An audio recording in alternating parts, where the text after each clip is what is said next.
Today on Blue 58, the Packers had a big body on their offensive line, selecting Arizona offensive lineman Jordan Morgan. Let's break it down. Blue 58! Hello and welcome to another episode of Blue 58, the one and only podcast of thepowersweep.com. I'm your host, John Meerdink, and I am happy to be with you here for another episode. Jordan Morgan, huh? We'll talk about him in a second, but quite a night in Detroit as we watch the first round of the 2024 NFL Draft play out. A lot to like in this draft. Good storylines. Seemed like everybody in Detroit was having a lot of fun. Roger Goodell's open collar, pretty aggressive. My wife even agreed on that as she assessed some of the choices folks made with their suits and general appearance throughout the night. Great-looking group for everybody who was walking across the stage tonight. I thought fashion's more conservative than in Las Vegas.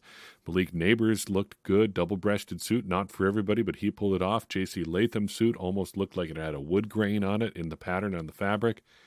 The stories about the quarterbacks going early and often, it all looked like it was shaping up really well for the Packers, and I guess that trend really continued throughout all of the first round. Pick 8 is where things started to get a little bit weird. The Falcons picked Michael Penix. The Bears kind of going as expected with Rome Odunze. And then the Vikings trading up to get J.J. McCarthy. You've got your 5 quarterbacks in the top 10, making it 6 later on with Bo Nix, not inside the top 10, but just outside it. 2 offensive linemen to that point. So far, so good. You get to 14 players in, and there's no defensive players off the board. Then Latu goes. He's not the one I would have guessed. Would have thought Byron Murphy or one of the higher-end defensive backs would go and break the streak there. But a strange draft in a lot of ways. And then around that time, stuff really starts to get interesting for the Packers. 18th, Amarius Mims goes to the Bengals. Big offensive lineman off the board. That's somebody that we could have seen the Packers trading up for maybe if he got to 20. Maybe not so much with who the Steelers ended up getting at 20. After Jared Verse goes to the Rams at 19, doesn't really affect the Packers there. Troy Fautanu goes to Pittsburgh. Another one comes off the board for the Packers. Then Chop Robinson to Miami. Again, doesn't really affect the Packers so much. But Quinion Mitchell to Philadelphia does. Brian Thomas Jr. going to the Jaguars, I thought very good for the Packers. Then the Lions jump up and grab Alabama defensive back Terrion Arnold. I wonder if they thought the Packers would take him there at 25. We'll never know because the Packers end up staying put at 25 and selecting Jordan Morgan. When the Packers made their pick, the board was chock full of guys that have been reliably mocked to the Packers. Cooper DeJean, first and foremost, but also Graham Barton, who went a pick later to the Buccaneers. Tyler Guyton there, Kool-Aid McKinstry there as well. But instead, it's Jordan Morgan, an offensive tackle to Arizona. And as with most years, it's a guy that we don't necessarily expect, even if you can see it kind of make sense if you sit and think about it for a second.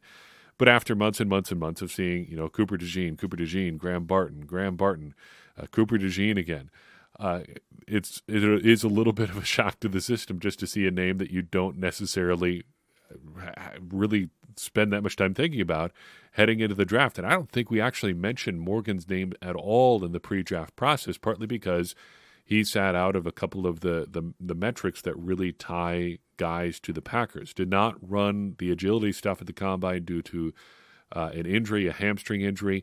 Then did not do the agility stuff at his pro day due to just a personal choice. And that leaves us in an awkward position because then there's no short shuttle and no 3-cone drill. And as we know, it's about the cones. It's about the cones. Tongue-in-cheek. He still hits a lot of the stuff that the Packers look for in their offensive linemen. So let's talk about it. Height, weight details on Morgan, 6'11", 311 pounds, or 6'5", excuse me, not 311 pounds. Gave him half a foot there. No big deal. Played bigger, played heavier at Arizona, up around 325. Seems like a genuinely big-bodied guy, which is something the Packers, I think, have lacked at guard the past couple of seasons, and I would argue currently lack at tackle with Zach Tom. We'll talk about fit throughout the process here. Broad stroke stuff, though, Morgan played left tackle essentially exclusively at Arizona. A couple cameo snaps when they were doing weird formations and stuff like that elsewhere, but probably above 99% of the snaps when he was on the field, he was at left tackle. He chose to play at Arizona because he is from the state originally, and he wanted to save his parents the trouble of flying and worrying about him. He was quoted as saying when he was away, potentially further away, did have an offer at least from USC among other schools, and he seriously considered the USC offer because why wouldn't you, being a young high school aged man, thinking about where you want to spend the next few years of your life? A place like USC does seem fairly attractive. I could understand that.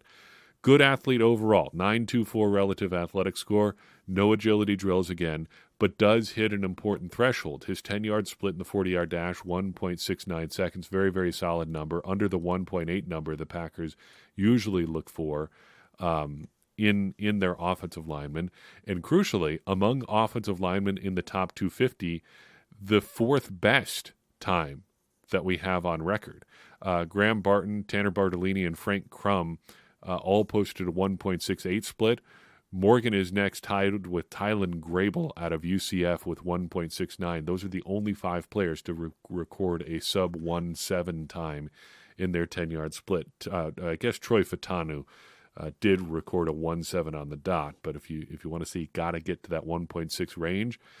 Morgan is one of only 5 guys to do it in our top 250 sample that we've used throughout our pre-draft process here. Morgan was number 29 on Dane Brugler's big board and his number 2 guard, if that matters to you.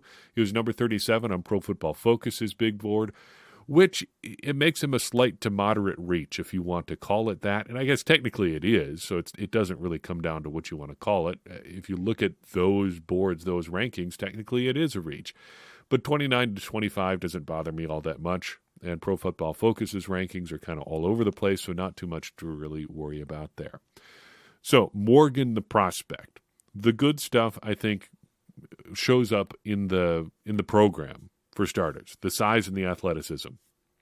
The athleticism I think is there generally. He fits the broad strokes of the profile, does the athleticism stuff that you'd expect, even if he didn't do the agility drills. Size-wise, I think he's big enough to play tackle. 6'5" isn't super-duper tall, but fairly long arms at 33 inches. And, again, played heavier at Arizona, listed at 325 pounds, though much lighter at the combine down to 311. I think, in theory, he does give you flexibility at multiple positions. In theory. There is a flip side to that. We'll talk about that here in a second. But he should have the ability, and I think at least the body type, to play a bunch of different spots. I guess size-wise, you could see him at every spot of the offensive line. Though I don't think the Packers are really thinking about him as a center. Brian Gutekunst, in his post-draft press conference, did mention that they seem to be looking at him at a tackle, but they like his versatility. One of the things that comes up consistently when you talk about Morgan's positive aspects is his character. Brian Gutekunst mentioned it. It comes up in Dane Brugler's Beast. This quote I thought was especially interesting via Brugler. Arizona offensive coordinator Brennan Carroll said, quote, "Fantastic role model. He's a beacon in the weight room. The guys follow him and get behind him," end quote. The bad stuff mainly has to do with injury. He missed 5 games in college due to injury, but there's a big asterisk on that. The 5 games only accounts for 2 that he missed at the end of 2022 with a torn ACL. Came back for 2023, having missed all of spring ball and most of training camp, but played, I think, all the games for Arizona his final season there. Did not miss a step, really, with that ACL injury. And really, the 5 games may not be that big of a deal, but he battled injuries a lot through his NFL or through his college career, but battled them well. The Arizona Republic or Arizona Daily Star, they've got some overlap, wrote this heading into the 2022 season about his 2021 injury. Quote, "Arizona left tackle Jordan Morgan suffered a high ankle sprain during training camp last year. How long did that injury linger? It lingered till a month or 2 after the season," Morgan said. Wait, after the season? Bear in mind, Morgan played almost the entire campaign, bulky ankle and all. He missed only 1 game, the season opener versus BYU, and played 706 of a possible 916 offensive snaps, according to Pro Football Focus. Morgan had a variety of other injuries, too, and no one would have blamed him had he taken a week or 2 off to get his body right. But Morgan never seriously considered that option. He had duties to fulfill. He had quarterbacks to protect. And now Morgan talks again. "I never wanted to take weeks off or days off. I didn't want to fall behind. We were already behind last year So falling behind would have been big trouble, end quote. Does that talk about him being injury prone, maybe? Does that talk about him being extra tough? I think you can take it whatever way you want, but I think that is another character point in his favor. He could have just taken the time off to get his body right. He could have put himself first in that situation, but he chose not to. He chose to be there for his teammates when they needed him and get out on the field and do what he could, injured though he may have been at that point in his college career. Again, I think that probably speaks pretty well of his character, regardless of what it says about his overall, I guess, his literal body of work when it comes to injuries and stuff like that. Further on his weaknesses, play strength does come up in just about every one of his scouting reports. He is a big guy. He doesn't necessarily always play like a strong guy. Is he strong or not? We'll find out. He did 27 reps on the bench at the Combine, which is not inconsiderable. But play strength does come up again and again. And he might not have a position in Green Bay right away. We'll talk about that in a second, but this is the flip side of the positional versatility thing. Sometimes you just end up at a spot because you're the best option that a team has, or that you're sufficient for that level. But when you get to the next level, if you're a little bit of a size tweener, like maybe Morgan is, it can be tough to have a position right away. So let's talk through that. The Packers seem to think he can play just about anywhere. Morgan seems to think that he could play just about everywhere. Where do you put him? Left to right, let's go down the offensive line. Left tackle, he would be in competition with Rasheed Walker. That is probably on the table. It's something that we've assumed would be on the table for whoever the Packers ended up drafting. If they drafted a tackle prospect, Walker is going to have to earn his job back. And if the Packers want to keep Zach Tom on the outside, the other competition there is with Walker. And I think Morgan versus Walker would be an interesting competition. We'll see if that ends up coming to fruition. Left guard, I think we can probably rule that one out, unless the Packers want to make some extreme adjustments to their offensive line, say moving Elton Jenkins outside again or sliding him over to center. Then that could open up something at left guard, potentially, but I think that one is set. Let's just leave Elton Jenkins there. He was solid there last year. Let's not move that position around if we don't have to. Center seems like it's an open competition at this point for someone, but I don't think that someone is Jordan Morgan. I don't think they're taking him to try to compete with Josh Myers. If they want competition with Myers, for Myers, it's going to come from somewhere else, either Zach Tom or somebody the Packers select on day 2 or 3. Right guard is where things start to get interesting. Sean Ryan is the theoretical incumbent there.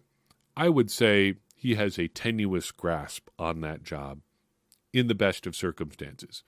Even allowing for the fact that he shared time there with John Runyon down the stretch last year, even allowing for the fact that he's now a third-round pick, I don't think anything is going to be handed to Sean Ryan. So to the extent that he is the Packers starting right guard right now, he is there in name only. Let's put it that way. And then right tackle is where it gets extra interesting.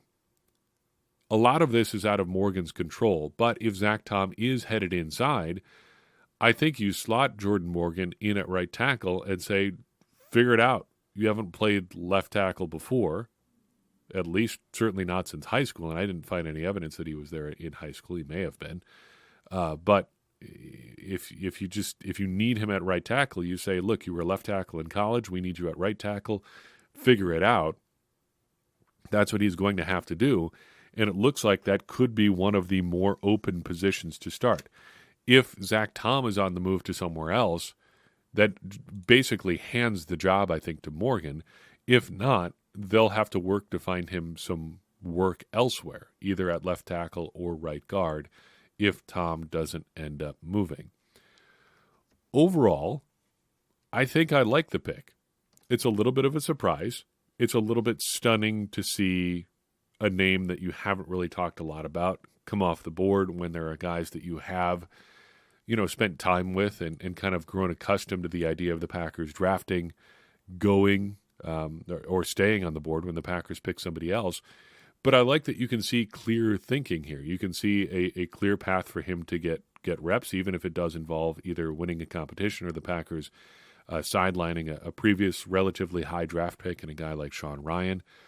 You can see the role there for Morgan, even if he doesn't have a defined position right now, even if he doesn't have a clear, defined, this is what he's going to be on day one sort of thing. You can see opportunities for him to get involved here fairly early. And that's a good spot to be in as a rookie offensive lineman. Getting involved is a lot different, or having to get involved, put it that way, is a lot different than needing to be involved from day one. It's one thing to get drafted because your team only has 3 viable starting offensive linemen, and they just need you to be one of those 5. And if you're not their solution at left tackle as a rookie, they're going to be in a world of hurt heading into next year's draft, because now they still have 3 bad spots on their offensive line, and one of them is the rookie that they spent a first-round pick on. Morgan is not going to be in that position from day one. We can say that almost for sure. The Packers don't need him to be the answer at left tackle because they have Rasheed Walker, who can at least be an option there. They don't need him to be a left guard because Elton Jenkins is their left guard. They don't need him to be a center because they're probably going to get competition for Josh Myers elsewhere. He could be their right guard, but they have at least one other option there, and depending what you think of Royce Newman, hopefully not very much by this point, they could have other options there too. And he wouldn't need to be their right tackle, but if the Packers move Zach Tom somewhere else because they think that he can bolster another spot on their offensive line, he can at least just be an option there, not the only possible solution for their right tackle situation. So I think a lot to like about the situation Jordan Morgan finds himself in, and a lot to like about what the Packers did with this selection and can offer themselves through adding some depth on the offensive line. I think it fits pretty well with what we hoped for in the first round of the draft here. The value there seemed to be on tackle, at tackle. There wasn't an insane run on tackles like we feared there may be, so the Packers didn't have to move up. And they got a tackle they liked that fits with some of their needs up front, can potentially play a couple of different spots and checks at least a couple of the boxes athleticism-wise that they generally look for. Even if he didn't do the agility drills, he still has a good overall athletic profile. There's a lot to like here. It makes a lot of sense, and I think Morgan is in a good spot heading into his rookie season. So let me throw a few fun facts your way. He was just 5'10" and 180 pounds as a high school freshman and played quarterback and tight end. A big growth spurt in a couple of different ways. And 2 years later, he's big enough to be his team's starting left tackle, earned all-state honors, and the rest, as they say, I guess, is history. He's a weight room warrior in high school, again, according to the Arizona Republic. Quote, "It's not just Morgan's stature that's imposing, but what he can do athletically. In the weight room, Morgan is power cleaning more than 300 pounds, bench pressing more than 300 pounds, and squatting more than 500 pounds, according to Ramirez, his football coach in high school." End quote. And that was heading into his junior year when they were previewing stuff for Arizona high school football at that point. That growth spurt did quite a bit for him, I think, in high school. It's going to make him a fairly wealthy man here in the near future, too, potentially with the option to become a very, very wealthy man a few years down the line if he turns out to be a solid first-round pick here for the Packers on the offensive line. Tough kid, like we said already, once had a tooth pulled and then practiced the same day as a freshman.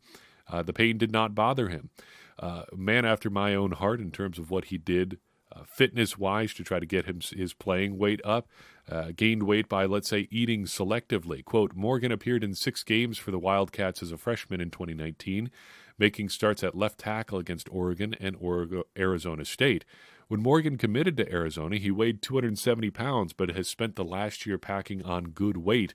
His weight gain routine has consisted of eating fruits, chicken, or steak bowls from Chipotle, and the occasional Caniac combo, no coleslaw, extra toast, from Raising Cane's," end quote. Solid choices in there. I do enjoy a steak bowl from Chipotle, and Raising Cane's is pretty solid no matter what you get. Honestly, I could take or leave the extra toast. I'm not there for toast. I'm there for chicken. Let's focus on the chicken when we're at Raising Cane's. The sides are are not necessarily optimal in that situation anyway. Let's just focus on the chicken fingers. Let's do that instead. But it seems to have worked for him. Gain upwards or close to 60 pounds over his time at Arizona. And if those combos helped him, shoot, we got one down the street from my house. He can come over. We'll get one together, and he can talk me through the finer points of why that's a good way to go. Now, what comes next for the Packers? I think one of the interesting aspects of the first round is the run on offense. This is going to be something that gets talked about. It's going to be the main storyline, I think, coming out of this year's draft, is just how offense crazy the first half of the first round was, and really the entire first round. That helped the Packers, even if there wasn't, the premium tackles available, even if they went. The run on offense was structured in such a way that the Packers still had a chance to get a tackle at 25 without moving up. But also, going so offense heavy early on in the draft means there's still going to be a fairly good pool of defensive players available in the second and third rounds, particularly the second rounds, especially early in the second rounds. The Packers have 4 picks coming in the next 2 rounds. To refresh your memory, 41, 58, 88, and 91. If the Packers wanted to stand pat, there's going to be a lot of options available, especially at 41 and 58. If they wanted to move up, packaging 41 and 91 could get you up a couple slots. Packaging 50, 41, and 88 could get you up extra. Having the extra third-round pick there in the form of 91 really gives the Packers some flexibility to move around or just to continue to pile up the picks if they wanted to stay where they are on day 2 of the draft. In terms of what they should be targeting, I think on day 2 we're looking at more offensive line, a safety or just general defensive back, an edge rusher maybe just for positional value, and then a wide receiver just for the value that's available in this year's draft class. Again, we've kind of hammered this a lot the last few podcasts. There seem to be a lot of good receivers in this year's draft class. So if the value is just too good, you can see, I think, the Packers taking one on day 2 here. But edge rusher kind of in the same boat. It's just such a valuable position on defense that if there's somebody the Packers like, say Marshawn Kneeland out of Western Michigan, maybe you take him with one of those second or third round picks there. And then, of course, offensive line, you're never going to go wrong adding more depth there.